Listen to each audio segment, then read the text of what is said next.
Assalamualaikum guys, I am Abdul Razzaq, lecturer in chemistry.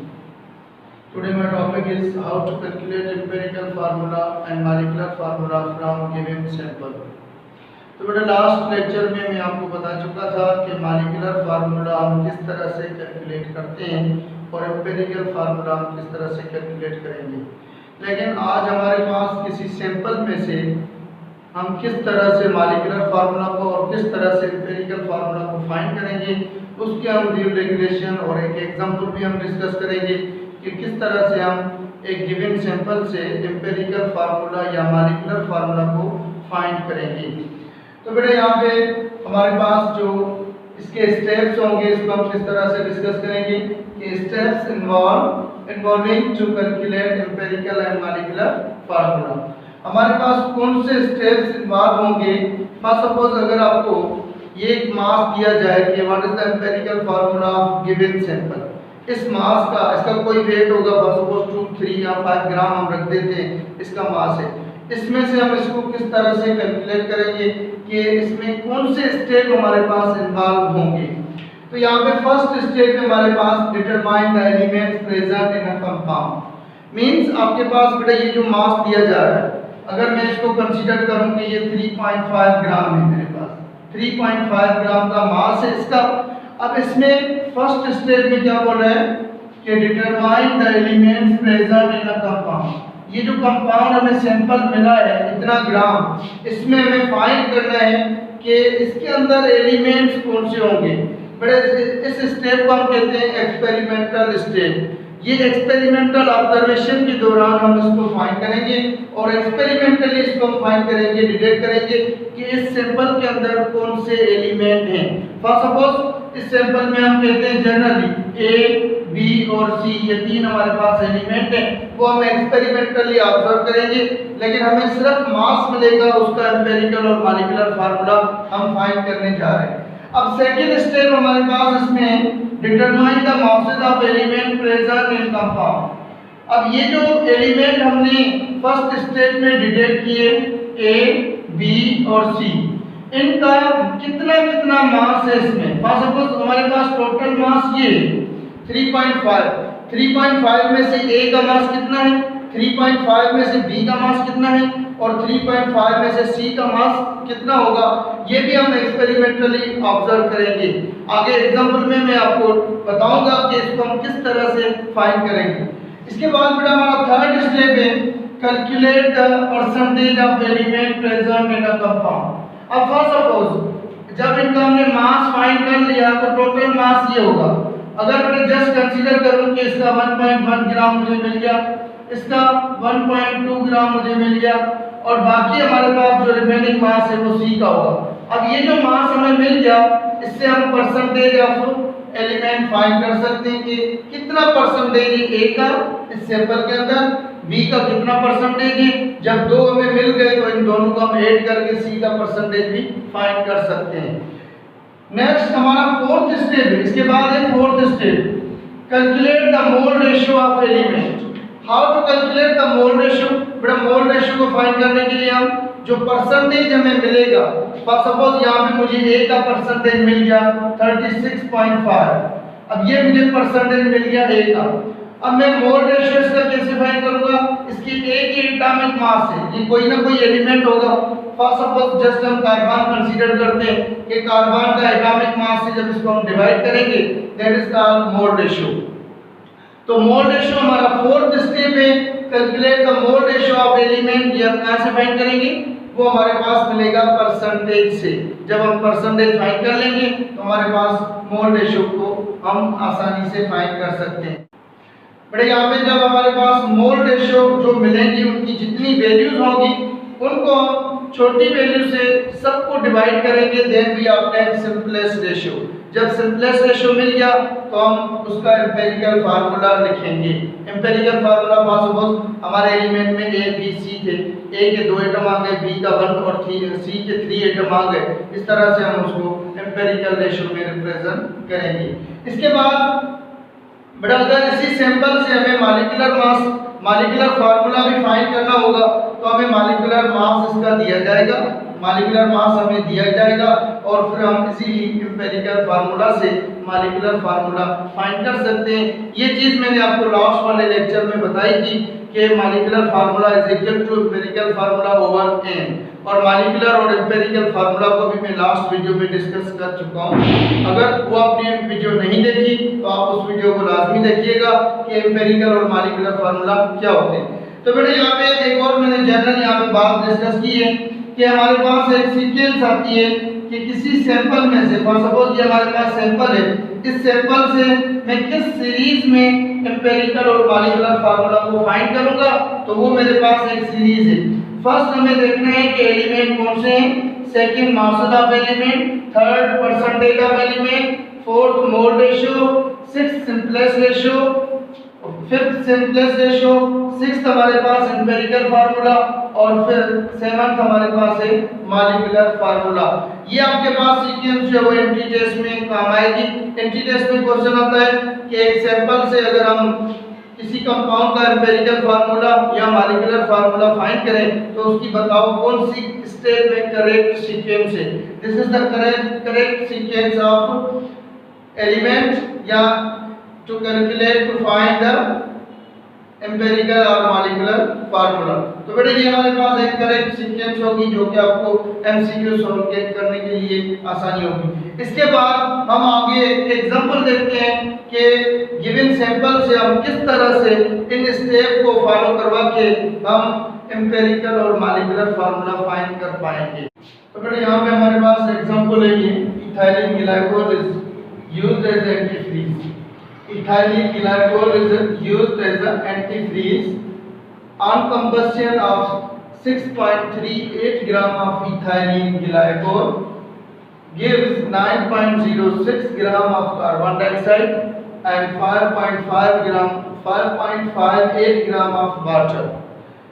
Ethylene glycol contains carbon, hydrogen and oxygen and its molecular formula is 62. Find the empirical and molecular formula. तो बेटा जो हमने इसके rules discuss किए उनके मुताबिक हमें इसको सोल्व करना है। हमें क्या कहा जा रहा है कि हमारे पास एक सैंपल है जिसका मास है 6.38 और इस कंपाउंड का नाम बताया जा रहा है। इस कंपाउंड का नाम बताया जा रहा है कि 6.38 ग्राम हमारे पास कंपाउंड है। अब इस कंपाउंड का नाम भी बताया जा रहा है कि इथाइलिन ग्लाइकोल है जो कि बना हुआ है कार्बन, हाइड्रोजन और ऑक्सीजन से। अब फर्दर इसको बोलेंगे कि जब इसकी हम कंबस्शन करवाते हैं, on combustion it gives carbon dioxide and plus H2O, क्योंकि ये ऑर्गेनिक कंपाउंड है, इसको हम कंबस्ट करवा सकते हैं। कंबस्शन के दौरान हमें 9.06 gram of carbon dioxide and 5.58 gram of water हमें मिल रहे। फिर यहाँ पे जब हमने इसकी डेटा बनाई तो डेटा के अंदर हम क्या कह रहे हैं, हमारे पास डेटा में मास ऑफ इथाइलिन ग्लाइकोल जिसको हम कंबस्ट कर रहे हैं वो हमारे पास है 6.38 ग्राम, और जब हमने कंबस्ट करवाया तो हमें मास ऑफ कार्बन डाइऑक्साइड मिल गया 9.06 ग्राम और मास ऑफ वाटर हमें मिल रहा है 5.58 ग्राम। इसके अलावा मॉलिक्यूलर मास भी हमें बताया गया है कि इस कंपाउंड का मॉलिक्यूलर मास है 62 ग्राम। इसके बाद इसका क्या एम्पिरिकल फार्मूला होगा और क्या मॉलिक्यूलर फार्मूला होगा वो हमें फाइंड करने हैं, जो हमने स्टेप फाइंड किए थे। मैं स्टेप दोबारा रिवाइज कर लेता हूँ कि फर्स्ट स्टेप हमारे पास था कि एलिमेंट की डिडक्शन करना कि सैंपल में कौन से एलिमेंट हैं। सेकंड स्टेप था मासेस ऑफ एलिमेंट, उस सैंपल के अंदर कौन से एलिमेंट हैं उनका कौन कितना मास होगा। इसके बाद परसेंटेज था, परसेंटेज ऑफ एलिमेंट, उसके बाद मोल रेशियो था, उसके बाद हमारे पास एम्पिरिकल और सिंपलेस्ट रेशियो था, इसके बाद हमने एम्पिरिकल फार्मूला लिखा था और उसके लास्ट में हम मॉलिक्यूलर फार्मूला फाइंड करेंगे। तो बेटा यहाँ पे देखें, मैंने आपको फर्स्ट स्टेप में बता दिया कि हमें एलिमेंट्स की डिडक्शन में, एलिमेंट्स की जो डिडक्शन होगी उसके अंदर हमें ये जानना है कि इस सैंपल के अंदर कौन से एलिमेंट हैं, वो आपको यहाँ पे बताए जा रहे हैं कि एलिमेंट्स हमारे पास कौन से, कार्बन, हाइड्रोजन एंड ऑक्सीजन।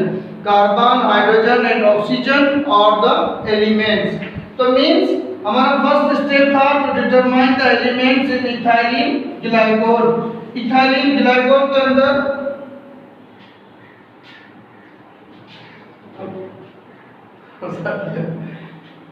बेटा फर्स्ट स्टेप हमारे पास क्या है, एलिमेंट्स इन इथाइलिन ग्लाइकोल। और ये हमने एक्सपेरिमेंटल ऑब्जर्वेशन में फाइंड किया कि हमारे पास कार्बन, हाइड्रोजन एंड ऑक्सीजन है।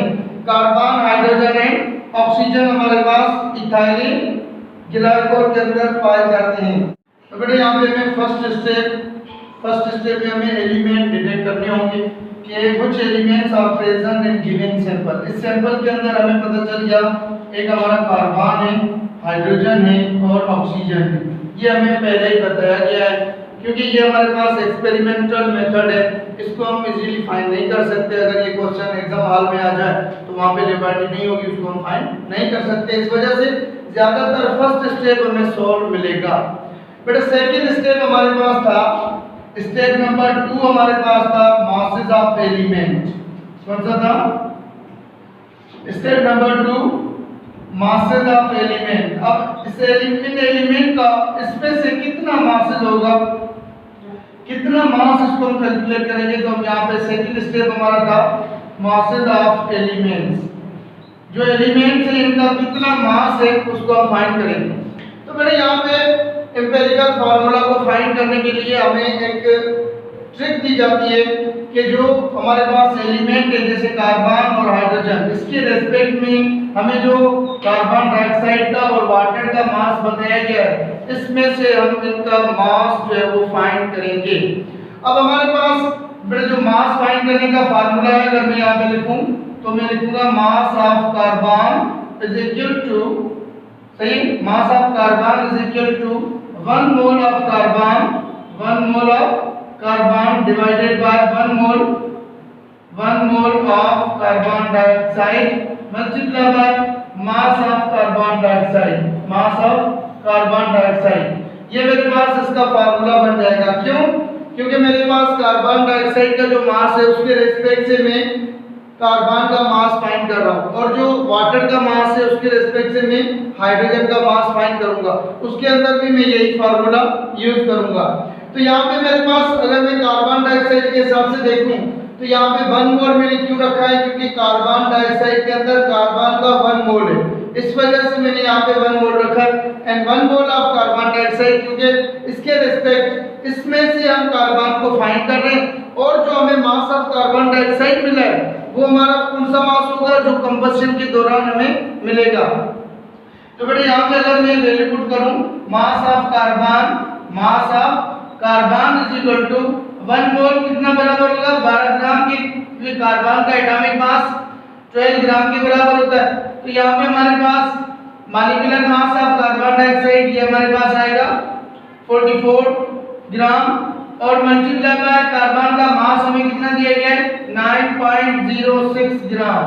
अब इनको हम जब मल्टीप्लाई करके डिवाइड करेंगे तो हमारे पास इसका आंसर कितना आएगा, मास ऑफ कार्बन। तो बेटा जब इसको हम मल्टीप्लाई करके डिवाइड करेंगे तो हमारे पास आंसर आएगा 2.47 ग्राम। जब इसको हम कैलकुलेट करेंगे तो हमारे पास mass of carbon is equal to 2.47 gram आ जाएगा। ये हमारे पास इसका इस तरह से सेम। अब हम इसमें मास ऑफ हाइड्रोजन फाइंड करेंगे सेम। अब हमारे पास ये डेटा और ये प्रॉब्लम हमारे पास मौजूद है। अब सेकंड स्टेप में हमें कार्बन का हाइड्रोजन का मास भी किसके रेस्पेक्ट में फाइंड करना है, वाटर के रेस्पेक्ट में। तो हम यहाँ पे लिखेंगे मास ऑफ, दोबारा formula same, mass of hydrogen is equal to 2 mole of hydrogen, 2 mole of hydrogen divided by 1 mole of water, 1 mole of water and multiply by mass of water, mass of H2O। ये हमारे पास formula आ गया। बेटा यहाँ पे हमने 2 मोल के लिया क्योंकि हाइड्रोजन के 2 मोल मौजूद है वाटर के अंदर, तो यहाँ पे हमने 2 मोल लिए। वाटर का 1 मोल, 1 मोल वाटर से हम 2 मोल हाइड्रोजन के मौजूद हैं, और मल्टीप्लाई बाय मास, ये हमारे पास कांस्टेंट फार्मूला है जिसके रेस्पेक्ट हम इसको फाइंड करने जा रहे हैं। अब हमारे पास वैल्यू सबकी मिल गई। हम लिखेंगे mass of hydrogen, mass of hydrogen is equal to कितना मिला, यहाँ पे 2 हाइड्रोजन का एटॉमिक मास 1 है तो यहाँ पे 2 आएगा, 2 gram divided by 1 mole means 18 gram of water multiply by यहाँ पे हमारे पास वाटर का मास कितना है 5.58 ग्राम।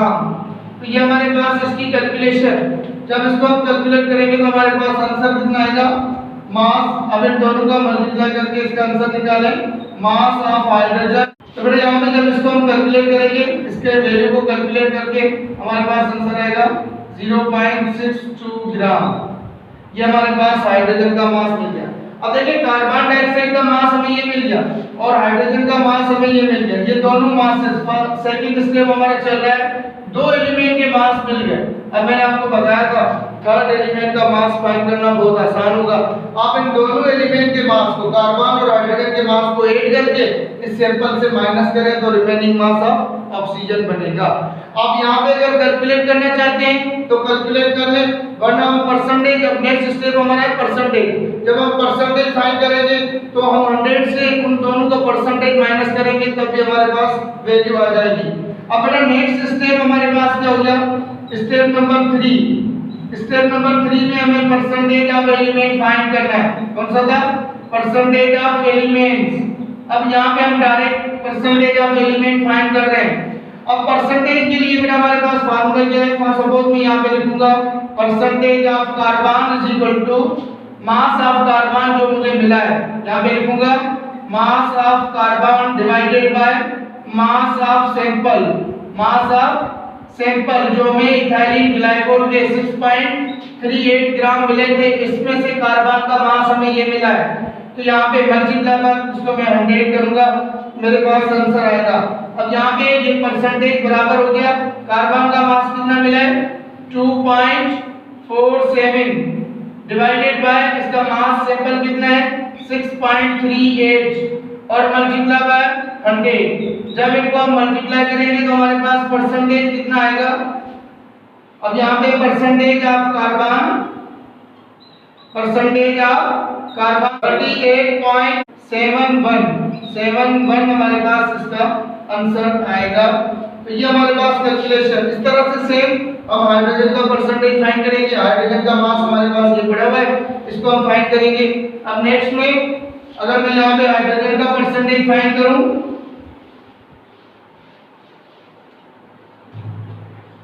तो बेटा यहाँ पे percentage of hydrogen, percentage of hydrogen is equal to हमारे पास किसके बराबर होगा, परसेंटेज ऑफ हाइड्रोजन बराबर mass of hydrogen, mass of hydrogen divided by mass of sample, mass of sample जो हमें टोटल मास दिया गया है। तो बेटा यहाँ पे इसका आंसर क्या आएगा, अगर हम इसको डिवाइड करेंगे इसके साथ तो हमारे पास इसका परसेंटेज हमें मिल जाएगा, परसेंटेज ऑफ हाइड्रोजन।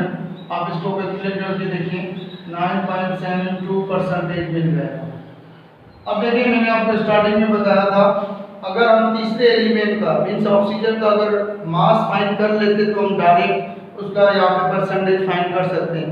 लेकिन अगर हम यहाँ पे ऑक्सीजन का परसेंटेज फाइंड करें तो परसेंटेज ऑफ ऑक्सीजन बराबर हो जाएगा 100 माइनस, क्योंकि परसेंट वर्ड का मतलब है पार्ट्स ऑफ 100। तो 100 में से जब माइनस करेंगे हमारे पास mass percentage of carbon, percentage of carbon plus percentage of hydrogen, percentage of hydrogen. But अगर ये हमारे पास दोनों परसेंटेज हमने फाइंड करके रखे हैं, ये कार्बन का परसेंटेज और ये हाइड्रोजन का, अगर इन दोनों को हम आपस में ऐड करके माइनस करेंगे 100 से तो हमारे पास परसेंटेज ऑफ ऑक्सीजन मिल जाएगा।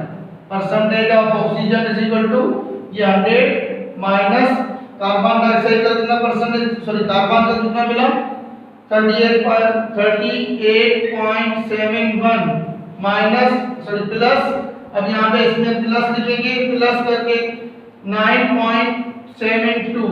अब इन दोनों को हम आपस में ऐड करेंगे और 100 से माइनस करेंगे तो हमारे पास यहाँ पे आंसर आ जाएगा percentage of oxygen is equal to 51.57 हमारे पास परसेंटेज ऑफ ऑक्सीजन मिल जाएगा।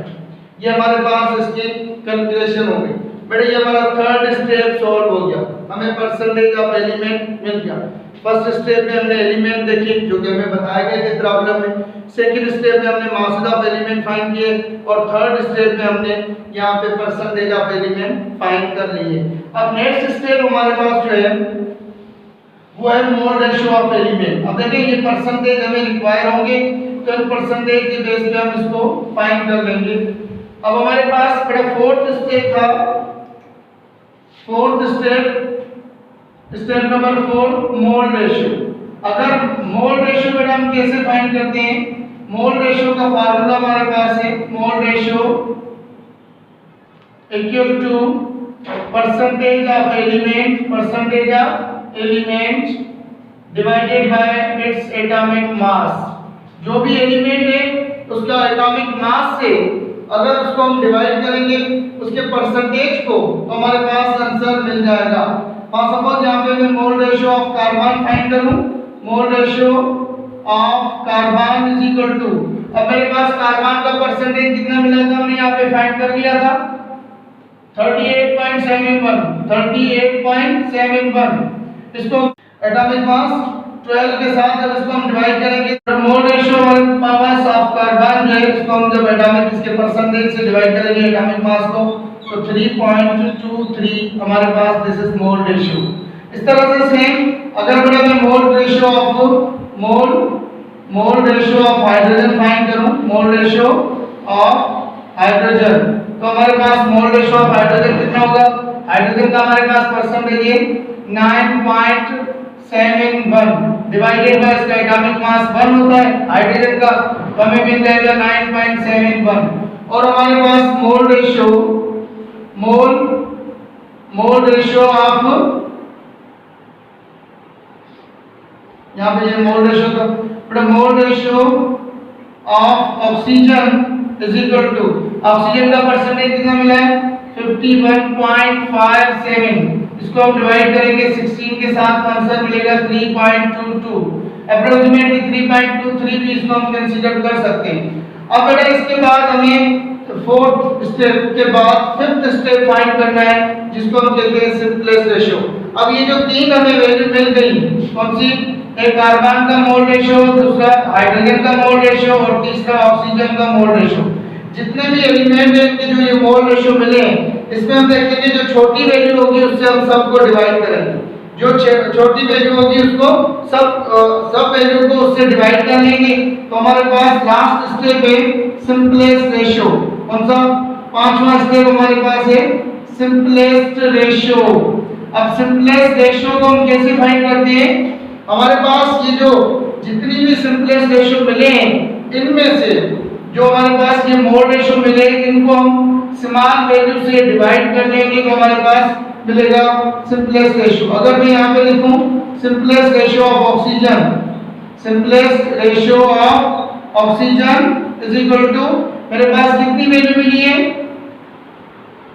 यहाँ पे मैं अगर simplest ratio of carbon find करूं तो मेरे कार्बन की वैल्यू 3.23 डिवाइडेड बाय 3.23, क्योंकि ये दोनों वैल्यू आपस में बराबर है तो 1 रेशियो मिल जाएगा। इसके बाद सिंपलेस्ट रेशियो अगर मैं फाइंड करूं सिंपलेस्ट रेशियो ऑफ हाइड्रोजन तो मेरे पास हाइड्रोजन की वैल्यू है 9.71 डिवाइडेड बाय 3.23, क्योंकि ये स्मॉलर वैल्यू है तो यहाँ पे मुझे आंसर क्या मिलेगा इसका 3, यहाँ पे 3 मुझे आंसर मिलेगा। इस तरह से अगर सिंपलेस्ट रेशियो ऑफ ऑक्सीजन हम फाइंड करें तो यहाँ पे भी वैल्यू सेम है 2.23 डिवाइडेड बाय 3.23 डिवाइडेड बाय 3.23, तो यहाँ पे ऑक्सीजन का आंसर भी हमारे पास 1 मिल जाएगा। ये हमारा फिफ्थ स्टेप इसमें इन्वॉल्व हो गया, फिफ्थ स्टेप तक हम पहुंच गए। अब हमें इसका एम्पिरिकल फार्मूला लिखना होगा। अब हम इसका एम्पिरिकल फार्मूला राइट करेंगे। बेटा एम्पिरिकल फार्मूला किस तरह से लिखेंगे वो यहाँ पे ध्यान से देखिए। एम्पिरिकल फार्मूला, अब ये हमारा सिक्स्थ स्टेप हमने कहा था एम्पिरिकल फार्मूला। बेटा एम्पिरिकल फार्मूला हमारे पास जिस तरतीब में हमें एटम मिले, हमारे पास पहले कार्बन है, कार्बन का 1, हाइड्रोजन के कितने 3 और ऑक्सीजन का 1। यहाँ इसको हम ये 1 लिखते नहीं है, इसको इस तरह से लिख सकते हैं CH3O। ये हमारे पास मिल गया एम्पिरिकल फार्मूला। कौन सा मिला? Empirical formula of compound. अब हमारा लास्ट स्टेप, हमारे पास है सेवेंथ स्टेप, मॉलिक्यूलर फार्मूला। हम मॉलिक्यूलर फार्मूला को कैसे फाइंड करेंगे? बेटा मॉलिक्यूलर फार्मूला के अंदर हमारे पास मॉलिक्यूलर फार्मूला बराबर होता है एम्पिरिकल फार्मूला ओवर एन के। Empirical formula over n. अब एम्पिरिकल फार्मूला ओवर एन, अब यहाँ पे मॉलिक्यूलर फार्मूला मुझे मालूम करना है। एम्पिरिकल फार्मूला मिला है CH3O ओवर n। अब इस n की वैल्यू बेटा मैं कैसे फाइंड करता हूँ? n is equal to molecular formula mass divided by empirical formula mass. तो यहाँ पे n बराबर हो जाएगा किसके? अब यहाँ पे मॉलिक्यूलर फार्मूला मास हमें प्रॉब्लम में कितना दिया गया है? 62 हमने डेटा में बनाया था। यहाँ पे हमें जो n की वैल्यू फाइंड करनी है, यहाँ पे 62 मॉलिक्यूलर मास मिला हुआ है। आप एम्पिरिकल फार्मूला मास इसका फाइंड कर लें। कार्बन के 12, ऑक्सीजन के 16, कितने हो गए? 28 और 3 कितने होंगे? 31। तो यहाँ पे 31 हम रखेंगे तो हमारे पास n की वैल्यू कितनी मिलेगी? 2। अब आप यही वैल्यू सेम इस फार्मूला के अंदर वैल्यू पुट कर लें तो molecular formula is equal to empirical formula है CH3O ओवर 2। अब हमारे पास लास्ट मॉलिक्यूलर फार्मूला जो है वो बराबर हो जाएगा C2H6NO2, क्योंकि इसको हम जब मल्टीप्लाई करेंगे तो बेटा ये पूरा प्रोसेस था एम्पिरिकल फार्मूला और मॉलिक्यूलर फार्मूला फाइंड करने का, जो कि हमने टोटल 7 स्टेप में स्टेप बाय स्टेप में आपको समझाए। आई होप कि आपको मेरी वीडियो अच्छी लगेगी। अगर मेरी वीडियो अच्छी लगती है तो इसको लाइक और शेयर करें। अगर आप मेरे चैनल पे न्यू हैं तो मेरे चैनल को सब्सक्राइब करें।